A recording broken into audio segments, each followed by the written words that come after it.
Good afternoon, everyone. My name is John Sprovieri. I am the chief editor of Assembly Magazine, and I am joined today by Karen Parker, editor of Adhesives and Sealants, and Michelle Bangert, editor of Quality Magazine. And we are here today to give you a sneak peek at our exciting trade show coming up in April in Nashville. Yeah, welcome everyone. As John said, I'm Michelle Bangard from Quality, and we're so excited to see you guys here and hopefully see you in April. So we have a lot of exciting things coming up, and it's a great event. If you've never been, Nashville's a great city, and the event will have a lot of different things going on. So definitely worth the trip. Thanks, John and Michelle. I'm really excited to talk to you today about this three incredible events under one roof. Adhesives in Action, the Quality Show, and the Assembly Show South. They're going to be at the Music City Center in Nashville, April 16th through 17th. Check out this video and get a flavor of what our event is all about.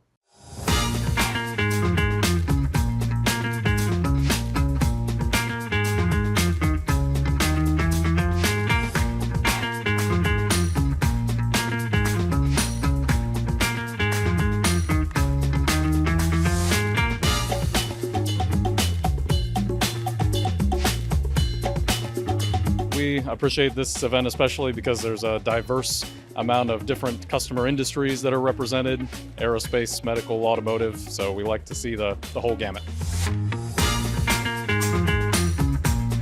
We want to look at what new technology is available, how do we improve our quality, how do we improve our processing, so we signed up to make sure we go to both shows. Looking for people who are actively engaged in improving quality in manufacturing? Yes or no? If that's who your market is, come here. Everyone's been very receptive, and there've been a few people that knew about us, so they're coming back and happy to see us, but a lot of people had no idea that we even existed, so I think we're touching a new market, which is really good.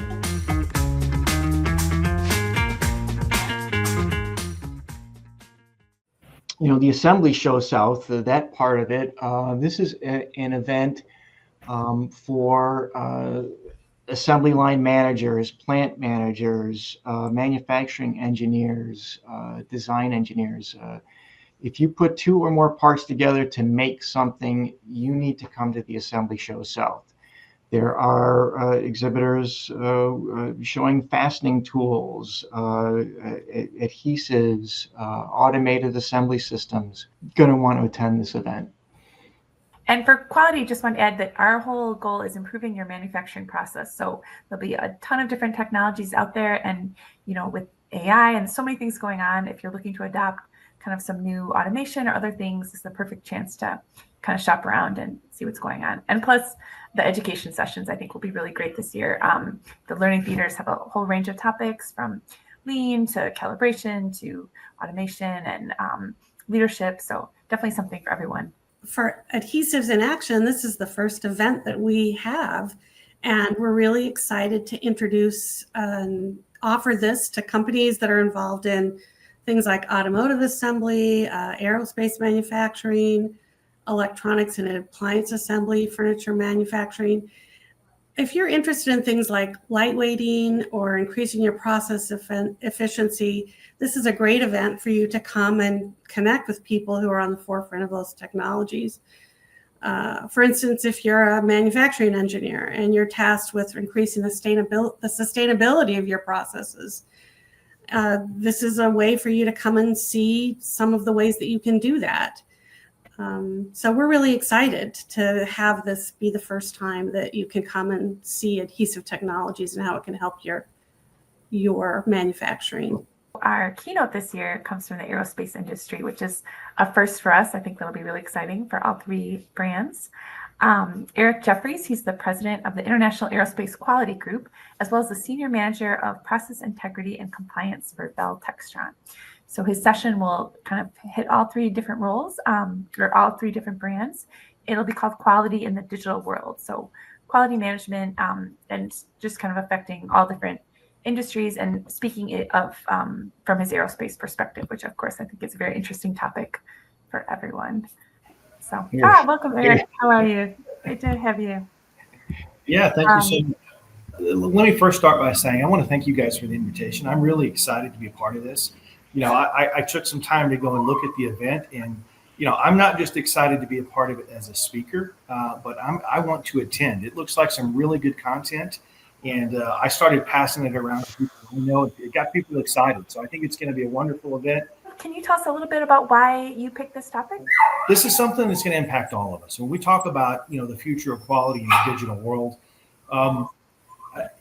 I'm going to talk a little bit about what we're doing within aviation, space, and defense to drive improvement in quality through digitization of standards and the tools we have. But it's really something that's going to affect everybody, because digitized standards and the models that support them are something that's coming to every industry. It is the wave of the future. So I'm going to talk about what does that mean exactly? What is a digital standard? What are these models we talk about, and how do you leverage them, and how are they going to bring benefit to your business and to your quality management systems? I'll give some examples of things we're already doing and specifics on new products we're bringing that are targeted aviation, space, and defense, but we have tool sets that any industry can use to drive improvement. If you could tell us a little bit about why digital first writing is so important to you. Well, I mean, we live in a complex world, and we need tools to help us manage that complexity. And so the way these things tend to happen is you'll have a sprinkling of innovation over here. You'll have some more innovations on the other side. As these things start piling up, they start impacting performance. But you get to a point to where they start stacking up, right? And some new things get added on top, and you look up and you're like, wow, something has changed, right? We are at an inflection point in quality. And I think that's what's going to happen with using digital as the future of quality. I think I'm going to share in this session, how we can leverage that, and it's going to transform everything. It's going to be like when we were used to using rotary phones, and then we got flip phones, and then you went to, your iPhones, and it's more than a phone, right? We went from kind of holding a phone on our shoulder while we're doing things, and if you step too far away, it would fly out and hit somebody or hit something, and to not even imagining. We think it's a big deal now because we have a phone that is not tethered to a line, and then you have all this additional capability. That's where we are today. And we're about to see big changes in how we perceive the value of certification and how we can drive improvement within our systems. So I'm excited to share that with you all. I'm wondering how, transitioning to digital first standards can really help improve efficiency. Well, so when I talked about that complexity, let me give you an example. I read an article recently by Senator Wicker, who's a senator from Mississippi. And one of his examples that he cited was the very first U.S. Army aircraft order. The statement of work was a single page. An entire aircraft order fit on one page, right? Mm-hmm. Fast forward to the mid-1980s in a particular program he references in the paper. Now you have 13,000 pages of requirements and 35,000 drawings to go through. And his take is not only can the contractors not manage their way through those requirements, the government itself can't even keep track of everything, right?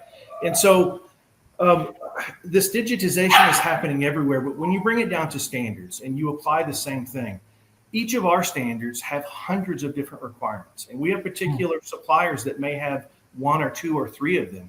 So if you're looking for how do I flow and manage 600 unique requirements to somebody, how am I going to do that effectively without losing track of things? How am I going to benefit from the models that can collect that data, bring it in, and give us insights that we've never had before? So when you talk about digitizing standards, part of that is creating one unique requirement or a unique identifier rather for each unique requirement. And in doing that, you now can analyze data you've never been able to have that detail before. So you look at some of our standards, and one particular clause or element could have 3 or 6 or 7 unique requirements in it. So even if you're collecting data and trying to understand how to use it and what this means, you have a general idea of what it could be, but it could be one of 6 or 7 things. So once you digitize those and you have a one-for-one relationship, you have granularity into what's happening. And our standards kind of run the gamut. So we have QMS standards that are more about the processes and things that you set up. But we have standards like AS 9102, which deals with first article inspection, and it deals with capturing, data related to products. And so that becomes very powerful if you digitize those standards and have a model in a way that standardizes the collection. And you can pull it all in and analyze and run reviews on that data in a way that you just can't do today. So that's just one example of how this is going to help us.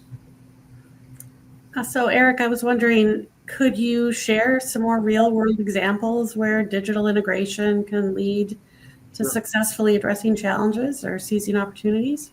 Absolutely. So I'll give you an example of something we're working on.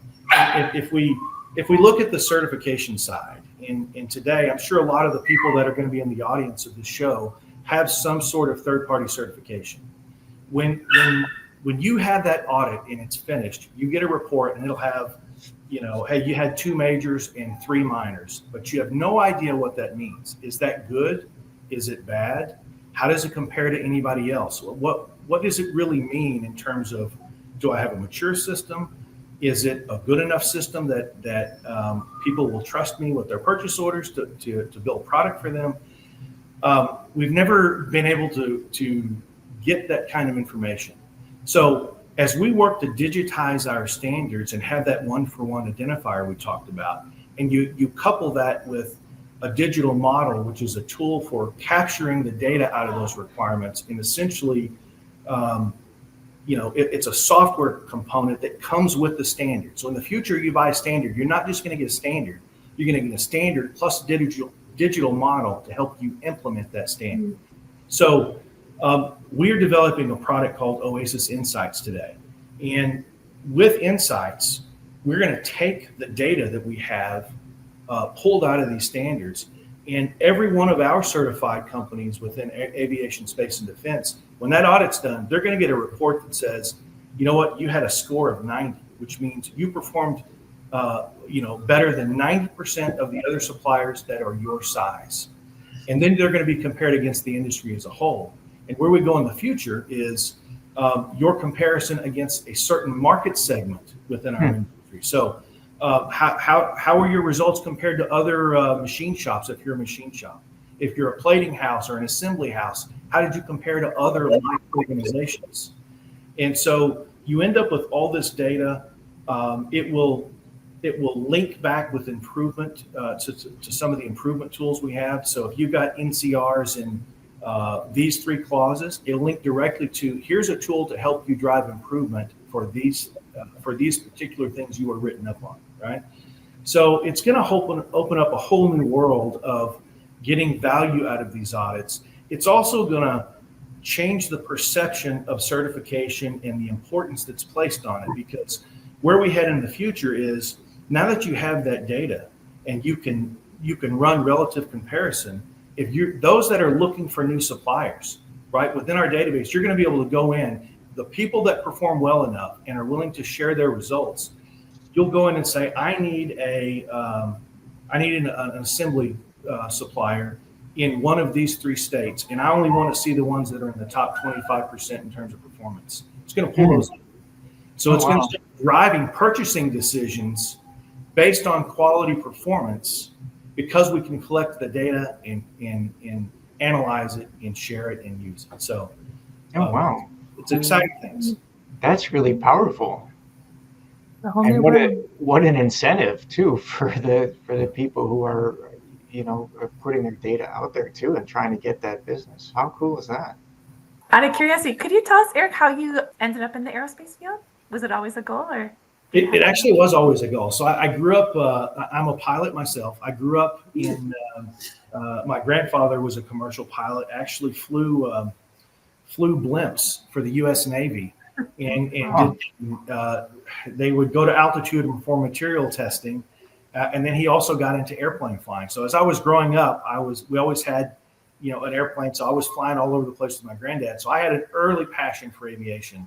So I knew that's the industry I wanted to go into. And so just as soon as I could get there, I got in. I've been now with Bell Textron for going on 23 years. And I got involved with the IAQG about, I think, 14 years ago, something like that. And so I love it. I'm passionate about the industry, and every day is just fun for me. So That's great. That's great. I'm glad it worked out. Your granddad would be so happy that yeah. his influence paid off. Thanks so much for taking time out of your busy schedule to join us this afternoon. And we very much look forward to seeing you in Nashville in April. Yeah, thank you guys so much. Really looking forward to meeting you in person. Have a great afternoon. I'll see you soon.